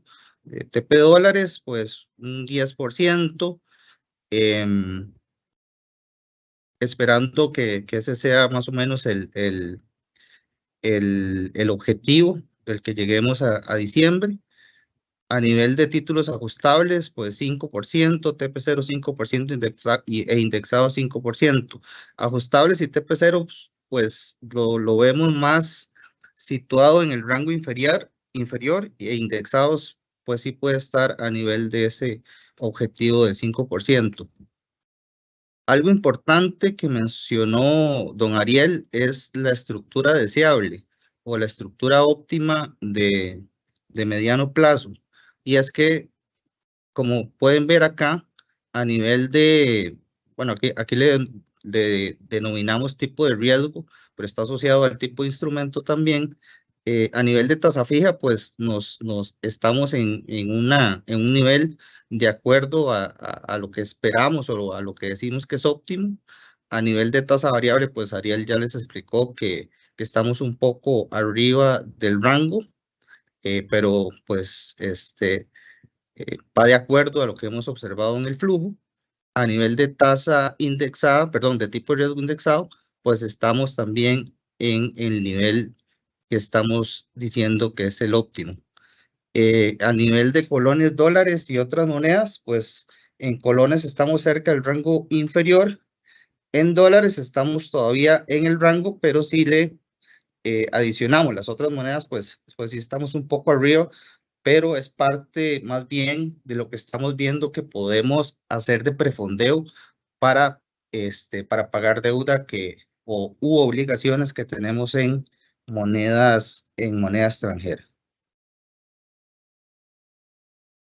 Ahora bien, estructura por plazo, aquí como pueden ver, y es lo que les decía en la diapositiva anterior, que el flujo observado, pues claramente está, el peso está de demanda, está más de 5 años, con casi un 70%. Menos de un año casi no hemos visto demanda, y de 1 a 5 años, pues un 30%. Importante que este es el stock observado en el primer semestre, y este stock observado en el primer semestre, pues responde a la composición deseable, excepto este menos de un año, pero ahí implica también lo que decía Ariel de las torres de vencimientos que tenemos a menos de un año, que ya son importantes, y pues ahí eso computa, y pues nos salimos un poco, tenemos una desviación muy pequeña sobre la composición deseable, pero lo que es de 1 a 5 años y a más de 5 años, pues estamos en niveles bastante razonables. Ahora bien, con respecto a montos captados y plazo de colocación, aquí tenemos data desde el 2020 hasta el segundo semestre del 2023. Esta parte azul que ven acá es lo que hemos captado a más de 10 años. Como pueden ver, y en línea con las diapositivas anteriores, pues esa captación a más de 10 años, pues está aumentando o ha aumentado de forma importante en los últimos semestres, por lo menos desde el 2021 hasta lo que llevamos del 2023. 2023 es donde vemos la barra azul más alta, más de 1 billón de colones captados en títulos de más de 10 años. Ahora bien, nos vamos al segundo punto que les comentaba, que es el resultado de operaciones de gestión de pasivos. Aquí lo que estamos viendo es el resultado de canjes y subastas inversas. Aquí están los dos. Como pueden ver, desde el 2021, este es el dato de cierre del 2021, cerramos con un resultado de 566.000 millones de colones.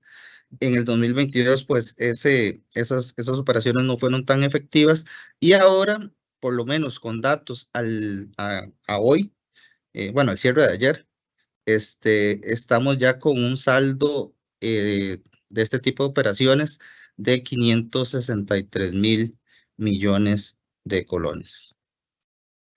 Ok, ¿cuál es el impacto de esa gestión de pasivos en cuanto a las torres de vencimientos?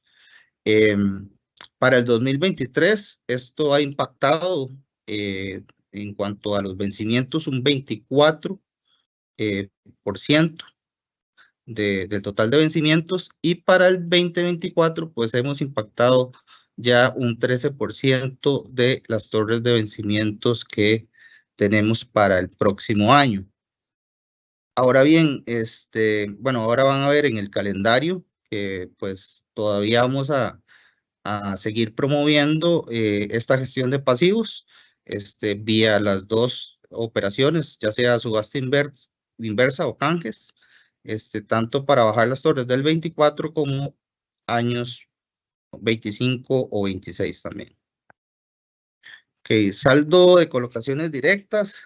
Esta diapositiva la traemos porque nos parece interesante cómo ha venido bajando el saldo de stock a nivel de las colocaciones directas que se promueven a nivel del ministerio.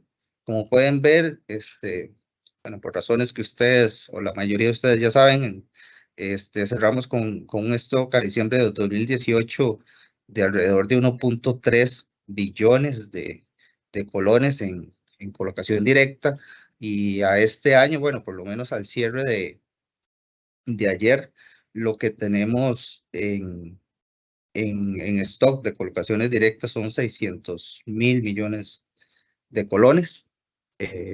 Pues eso lo vemos con buenos ojos, pues estamos promoviendo más la colocación de emisiones estandarizadas y también una mejor formación de precios a nivel del mercado de valores.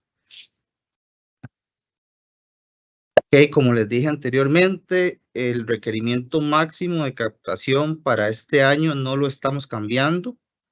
Van a ser los mismos 2.7 billones de colones. Y les decía que les iba a hablar un poco de los supuestos. Ok, el primer supuesto, y es muy importante porque ya estamos, tal vez a diferencia de otros años, ya tenemos la posibilidad de pensar en prefondeos desde bastante tiempo, o sea, bueno, con bastante tiempo, y hacer una gestión táctica de deuda un poco más efectiva y una gestión de liquidez más asociada a esta coyuntura que estamos en la que estamos ahora.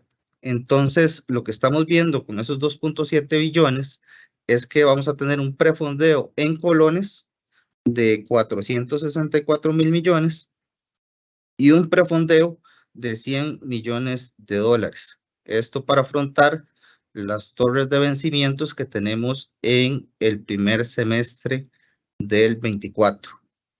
Esto también va asociado y a nivel interno, pues nosotros sí estamos viendo, tenemos ciertos indicadores de liquidez, sobre todo la brecha de liquidez, y estamos tratando de hacer esa brecha de liquidez que tenga el gobierno acorde a las mejores prácticas internacionales de manejar estos colchones de liquidez para efectos de no llevarnos sorpresas y sobre todo no presionar el mercado a nivel de tasas.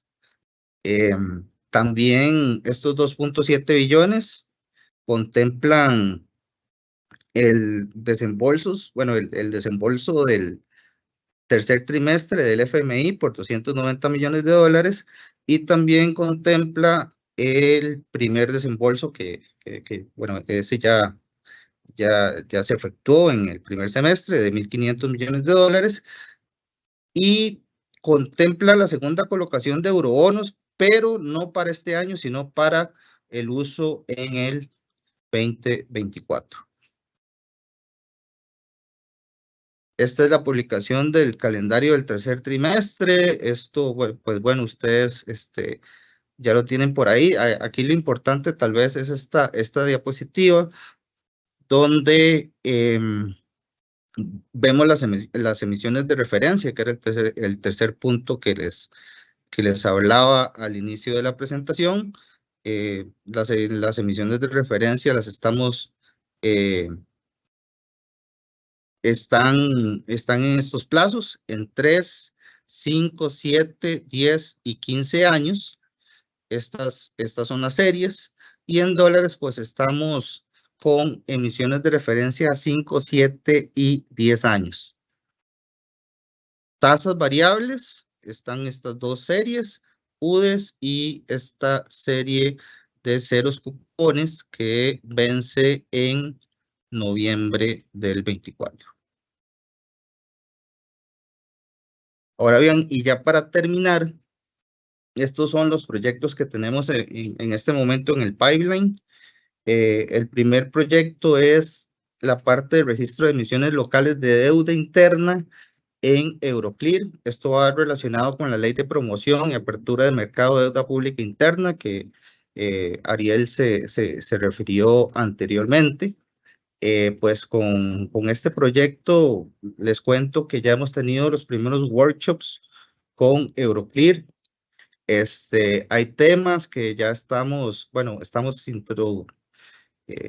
digamos, en la primera fase, interactuando ya con Banco Central y también con Sugeval para efectos de seguir o por lo menos empezar un cronograma con lo que indica Euroclear que necesitamos para efectos de tener una conexión con ellos. Se llama una conexión iLink. Es esa la conexión que pues otros países de Latinoamérica han logrado y pues ahí nos estamos abocando. Entonces estamos en esa primera fase, pero nos parece que es una iniciativa bastante importante para efectos, sobre todo, de ampliar la base de inversionistas que tenemos con inversionistas internacionales. También otro proyecto que está en el tintero por ahí es publicar una curva de rendimientos de referencia, ya sea en la página web del Ministerio de Hacienda, pero en realidad digamos que ustedes tengan la data de los precios de toda la deuda que estamos en este momento, bueno, que está en circulación en este momento. Esa curva de rendimientos pues fue una fue hecha con una colaboración de la Universidad de Costa Rica. Entonces esperamos que pues en este semestre también eso ya esté publicado. En cuanto al programa de creadores de mercado, bueno, hicimos una primera versión. A esa versión recibimos toda una serie de observaciones a nivel de mercado y también de organismos multilaterales, y pues nos dimos la tarea de tomar en cuenta cada una de las observaciones, y entonces ya prácticamente ya tenemos lista la versión con las observaciones incorporadas, sobre todo de fondo, tomando mucho en cuenta la parte de beneficios de creadores de mercado, y pues tenemos que revisar unos temas normativos nada más, y pues esperamos circularla lo antes posible. Luego, valoración de emisión de deuda interna con referencia a las tasas TRI. Esto pues lo que vamos a hacer es vamos a emitir un decreto para efectos de que estemos habilitados para efectos de emitir deuda indexada a tasa TRI y referenciada, perdón, a tasa TRI. Y lo último es que estamos trabajando en un framework, bueno, gracias a la primera emisión de eurobonos, estamos trabajando en un framework para efectos de hacer emisiones temáticas. Ese framework, la idea es que sirva para emisiones tanto internacionales como para emisiones locales. Entonces, nosotros sí vamos a impulsar, cuando el framework esté listo, pues la emisión de alguna, perdón, la emisión temática de ciertas series que tengamos ahí de benchmarks. Entonces, creo que esto es importante, y estaríamos acorde a lo que, a la demanda que hay y a las mejores prácticas que en este momento estamos viendo a nivel internacional. Y creo que eso es todo. Gracias.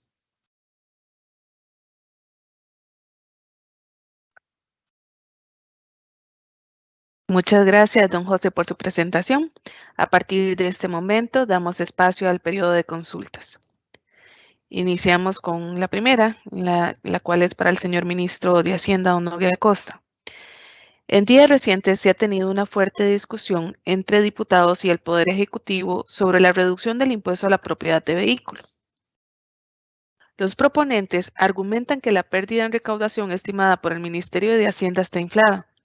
Sin embargo, Hacienda calcula casi el doble de lo indicado por los diputados.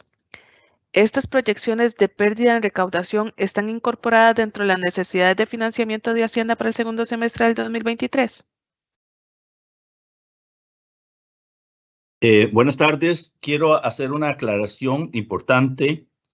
Los cálculos que hacen otras personas, a diferencia de Hacienda, no pueden tener la base de datos de datos de todos los vehículos. Así que las proyecciones que hacemos nosotros y los cálculos que hacemos nosotros están basados sobre cada uno de los vehículos que está registrado.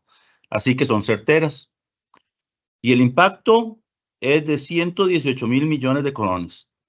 Nosotros, dados los límites que nos establecieron a nivel de la ley de eurobonos, en donde tenemos que tener superávit primarios de 1,85 el próximo año y de 1,30 con el Fondo Monetario Internacional, lo que haremos es recortar el gasto.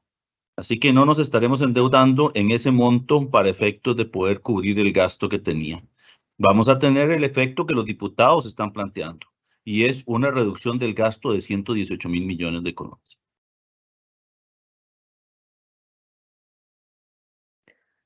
Para don Roger, entiendo que la FED ha aumentado la tasa de referencia y aún existen algunos ajustes pendientes para el 2023. Sin embargo, el Banco Central ha ido en la dirección contraria. ¿A qué se debe este comportamiento opuesto? Bueno, muchas gracias por la pregunta. Esa discusión ha estado por lo menos, ¿cuánto? desde diciembre del 2021 a la fecha. Recuerden que tuvimos un choque cambiario, perdón, un choque inflacionario, y que el banco empezó desde diciembre del 2021 la reacción, porque teníamos una tasa en ese momento muy baja, y empezó con los ajustes de las tasas de interés. El banco lo ha hecho para mitigar las presiones inflacionarias. Hay toda una discusión del sistema de la Reserva Federal de los Estados Unidos, de si se atrasaron, no se atrasaron, si hubo un problema de diagnóstico o no, de si han tardado mucho. Son asuntos muy propios de la Reserva Federal de los Estados Unidos, y no obviamente del Banco Central. El Banco Central, como hemos dicho, de manera prospectiva, ajusta las tasas de interés. Y cuando había tal diferencia en tasas de interés entre ellos y nosotros, probablemente tal vez no era tan relevante lo que pasara en los Estados Unidos. Ahora, como esas tasas están más cerca, entonces es una variable más que tenemos que considerar. Pero no, vamos a ver, la pregunta la pone como que si estuviéramos haciendo algo contrario a lo que... Sí, pero lo que hay que entender es cuáles son las circunstancias, las condiciones, el análisis, el diagnóstico que se hace en cada caso, ¿verdad? En realidad es una valoración de ellos que consideraron que la inflación, así lo dijeron, que iba a ser transitoria, entonces esperaron más para hacer los ajustes. El banco consideró que no, que la inflación se venía, y tal como ocurrió, que las expectativas se iban a desanclar y demás. Entonces el banco tuvo que reaccionar muy rápido, y ahora lo que hemos observado es que desde el punto de vista prospectivo se ha abierto el espacio para bajar las tasas, y entonces hasta donde el banco pueda, de manera prudente, ha ajustado las tasas. No quiero abusar del tiempo, digamos, esa sería mi respuesta, pero si la persona requiere una respuesta adicional, pues con mucho gusto, si me dan el tiempo. Para don Roger también. ¿Por qué ampliaron los plazos a 5 años? Usualmente el Banco Central capta a muy corto plazo por asuntos de liquidez. Hay un asunto conceptual y un asunto práctico. En la teoría de bancos centrales y cómo deben hacer la política monetaria, se dice, ¿verdad? Es casi una máxima, que el Banco Central es en el corto plazo y el Ministerio de Hacienda los demás plazos. Sin embargo, Costa Rica tiene una característica especial, tiene una parte de la deuda que viene heredada de operaciones cambiarias, operaciones cuasi fiscales, se le llama el déficit cuasi fiscal, y por lo tanto es una deuda cuasi fiscal. Conceptualmente, no en los libros, no en los registros, pero conceptualmente es como si fuese deuda del Ministerio de Hacienda. Entonces tiene que administrarse de una forma muy similar a cómo se gestiona la deuda del Ministerio de Hacienda, buscando largos plazos, cuidando el costo, todo ese tipo de cosas que tanto el señor tesorero como el director de crédito público nos explicaron. Ahora, en la práctica, ¿qué es lo que pasa? Ya mostramos que tenemos un exceso de liquidez, para ponerlo baratico, digamos, 700.000 millones de colones, que es mucha plata. Y el banco quiere mejorar lo que se llama la calidad de la absorción monetaria, o sea, ponerlo a más plazo. Y entonces los compañeros del banco hicieron un estudio de mercado, y lo que encontraron es que, tal vez no estudio de mercado, tal vez un sondeo de mercado, le llamaría yo. Lo que encontraron es que si hay demandantes para riesgo Banco Central a ese plazo de 5 años. Al de 2 años no lo hay, no existe, como usan la gente que habla de finanzas, no existe ese apetito. Pero si el Banco Central insistiera en hacer eso, lo que haríamos es que crearíamos una gran demanda por plazos de 2 años, que tendría a incrementar toda la curva. Entonces se malograría el efecto que se quiere de controlar los costos, o de no exacerbar los costos de la deuda. Entonces, por una consideración práctica de demanda de mercado y los efectos que tendría si el banco quisiera colocar esos 600.000 millones que nos habló Bernardita en un plazo de 2 años, tendríamos que no solamente el plazo de 2 años, sino todos los plazos aumentaría la tasa. Entonces, por una gestión de eficiencia y racionalidad financiera, lo que hicimos fue ir a 5 años plazo, y ya sé que hay conversaciones entre los dos equipos del Ministerio de Hacienda y del Banco Central para tener la debida coordinación y no ir a competir en un mismo evento a esos plazos. Pero entonces hay consideraciones de largo plazo, de lo que son las operaciones cuasi fiscales, que todavía impactan en el Banco Central, y consideraciones muy prácticas de la coyuntura y la cantidad de de excesos monetarios que existe y cuál es la demanda a los agentes, en qué plazo quieren. Recuerden que esto es un asunto de oferta y demanda, entonces no solamente lo que el banco diga, sino lo que el mercado le pida también. Muchas gracias. Para don Ariel, ¿la composición del saldo de la deuda PIB responde únicamente al resultado primario? Bueno, muchas gracias primeramente por la pregunta. Y en términos generales podríamos decir que no.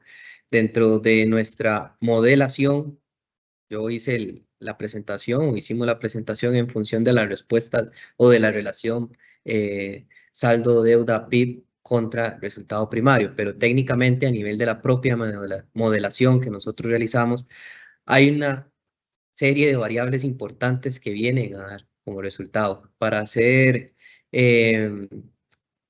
específico, a grandes rasgos, pues tenemos el detalle del propio crecimiento de la economía, tenemos el detalle del propio crecimiento de los ingresos, expectativas tanto a nivel de costos financieros, por ejemplo, habría tasas de interés, el plan de financiamiento interno, plan de financiamiento externo, en fin, hay una serie de variables que también interactúan en el resultado que nosotros les presentamos en la gráfica, pero que a manera de sintetizarlo decidimos compararlo en función de esas dos variables.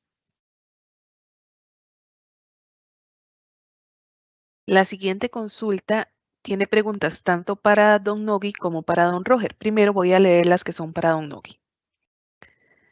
Desde su ministerio están impulsando iniciativas de préstamos y financiamiento externos, eurobonos, apoyo presupuestario del Fondo Monetario Internacional, del BID y del BESIA. En conjunto, estos bien podrían superar los 2.000 millones de dólares. Para lo que queda del año, ¿van a continuar con este plan? En cuanto a los pagos que debe hacer el ministerio en el próximo semestre, ¿son en moneda extranjera? A ver, yo creo que aquí tenemos que separar dos tipos de préstamo. Algunos de los préstamos que se hacen referencia son como el préstamo con el BESIE, que es para infraestructura, y eso tiene una connotación diferente que los créditos de apoyo presupuestario. Vamos a continuar. El acuerdo con el Fondo Monetario Internacional se vence el próximo año. Serían los últimos desembolsos que tendríamos. En el caso de la emisión de eurobonos, hay que entender que este país, a diferencia de otros países, no puede hacer emisiones en el exterior si no tiene una autorización de la Asamblea Legislativa. La autorización de la Asamblea Legislativa fue por 3.000 millones de dólares este año y por 1.000 millones de dólares el 2024 y 1.000 millones de dólares el 2025. En este mismo periodo de tiempo, en este segundo semestre del 2023, tenemos vencimientos en moneda extranjera, tanto en colones como tanto en el mercado local como en el mercado internacional, por casi 750 millones de dólares. Y el próximo año vamos a tener aproximadamente vencimientos, solo vencimientos de deuda, por casi 1.500 millones de dólares. Entenderán que dentro de la estrategia que nos hemos planteado nosotros de tener un flujo, una reserva de liquidez, calza perfectamente seguir con este esquema de endeudamiento y de solicitud de créditos de apoyo presupuestario. Para el 2025, vencimientos en dólares, tanto en el mercado local como en el mercado internacional, superan los 2.000 millones de dólares. Entonces podrán entender ustedes que tiene mucha lógica seguir con esa estrategia. Para don Roger, ¿cuáles serían los efectos del plan de financiamiento de Hacienda sobre el tipo de cambio? ¿Qué acciones tomará su institución para mitigar el efecto del plan de financiamiento del Ministerio de Hacienda sobre el tipo de cambio? Tal vez si me permite una intromisión en el campo fiscal. Sé que esto es materia prohibida, pero es que la pregunta anterior me pareció muy interesante, que dijeron que nada más lo del superávit primario. No es nada más. El superávit primario está toda la política de contención de gasto, es la política de reducir la evasión, de mejorar la recaudación tributaria. Entonces, ahí hay mucha política fiscal, que de hecho es la parte más difícil a veces de la política fiscal. Y como dijo Ariel, el asunto, la gestión activa de reducir el costo por intereses, la relación deuda-PIB, y también el crecimiento de la economía. Bueno, ya me salgo de esa respuesta. Vea que el banco ya lo ha hecho. Para la persona que pregunta, ya el banco lo ha hecho. Ya los ingresos de divisas que ha tenido el gobierno, los 1.500 y demás, y eso no ha ido al mercado cambiario. El banco, de acuerdo con la ley, es el gestor de las divisas del sector público. Puede llevarlo al mercado, puede hacerlo directamente con el Banco Central. La ley lo autoriza. Dado la magnitud, el tamaño, que son eventos focales, ¿verdad? Entraron unos 1.500, entran 1.000 millones. Por eso, lo que tradicionalmente se ha hecho desde octubre del 2006, cuando iniciamos con esto, es que se gestiona con el Banco Central, y el Banco Central recibe los dólares, y entonces, si Hacienda requiere colones, se los vendemos, pero no los llevamos al mercado cambiario. Hay algo un poquito más, digamos, filosófico y, digamos, de realidad económica, es que sí, que la oferta de divisas para la economía se aumenta, entonces que podría haber efectos indirectos, ¿verdad? Divisas que el gobierno antes tenía que demandarle al mercado local, ya no los demanda al mercado local, entonces la demanda del sector público es menor, entonces la demanda que llevamos del sector público al mercado cambiario, pues estamos expresando toda la demanda, todo es menor, entonces hay una menor fuerza de demanda. Eso, digamos, puede ser compensado con otras fuerzas, como lo hemos visto, pero digamos, no habría ningún cambio en el sentido que la forma en que se ha gestionado en los últimos 17 años es la forma en que seguiríamos, es que evitar que el sector público en general, y particularmente el Ministerio de Hacienda, desordene, para llamarle un nombre, ahora sí, desordene el mercado cambiario con transacciones, digamos, gigantescas. Eso no habría cambios, lo hemos hecho, es una política establecida del banco desde hace mucho tiempo.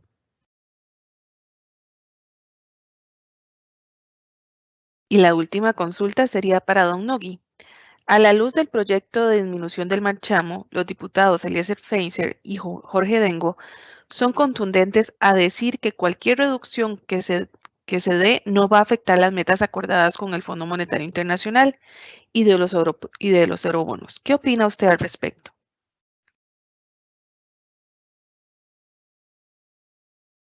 Qué pena que en este foro tenga que decir que los que mienten son otros. Y les voy a decir, resulta que el marco fiscal de mediano plazo, que es el que define el escenario sobre el cual nosotros nos movemos, establece claramente cuáles serían el impacto de una reducción en la recaudación de 118.000 millones. Esto es más o menos 0.25% del PIB. Para el año 2024, el superávit primario que establece la ley de eurobonos es de 1.85. Si usted establece ceteris paribus, que vamos a mantener las mismas proyecciones de recaudación, las mismas proyecciones de crecimiento, etcétera, en la economía, el impacto es directo. Estaríamos en 1.6. Y eso significa que no vamos a cumplir con las metas de eurobonos. Y no se podrían emitir eurobonos en el 2025. Entonces, me parece que deberían las personas que están preguntando un poco cuestionarse cuáles son las bases de datos que está utilizando don Eliezer Feinzer y don Jorge Dengo para poder señalar que es menos que los 118.000 cuando nosotros tenemos a todos y cada uno de los vehículos y podemos aplicarle las tablas que establece el proyecto de ley. Número uno, creo que es una barbaridad que alguien ose decir algo que no puede demostrar. Así que para los efectos de nosotros, realmente es preocupante que sean las mismas personas que establecieron metas para poder emitir eurobonos quienes hoy vengan a dilapidar el esfuerzo de contención del gasto. Gracias. Muchas gracias, don Nogui. Acaba de ingresar una consulta para don José. Tal vez si nos colabora. Don José explicó que el cálculo del requerimiento máximo de captación de 2.7 billones se mantiene, pero contempla el segundo desembolso de eurobonos de este año. Sin embargo, explicó que ese segundo desembolso se utilizará hasta el otro año. La totalidad de los 1.500 millones de la segunda colocación se utilizarían hasta el otro año, y si se utilizarían únicamente en el pago de vencimientos o en cuáles obligaciones específicamente. Sí, gracias, Catherine. Efectivamente, se utilizaría nada más para pago de obligaciones de deuda del próximo año. Perfecto, muchas gracias por la aclaración, don José. De esta manera, damos por concluido este evento. Agradecemos muchísimo su participación. Que tenga muy buena tarde.